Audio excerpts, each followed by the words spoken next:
Pompe's disease is a genetic disorder and we call it as it is an autosomal recessive disorder.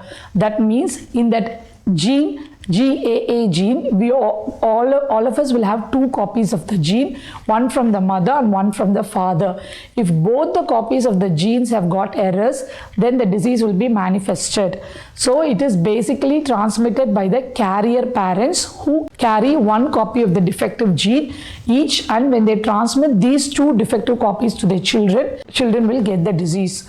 So there will be a 25% recurrence risk in each pregnancy. So once we identify the exact disease causing mutation in the affected child and confirming the mutation in the parents, we can help the family with prenatal diagnosis in the next pregnancy.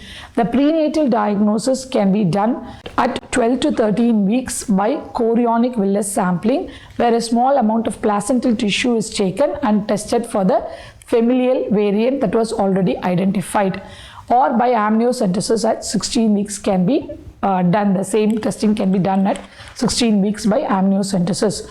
The other options are they can do a pre-implantation genetic testing. Even before the embryo is transferred to the mother's womb, the embryo can be tested for the mutation, and if there is no mutation, then that embryo can be placed.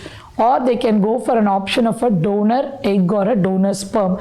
By changing one gamete, the recurrence risk can be avoided.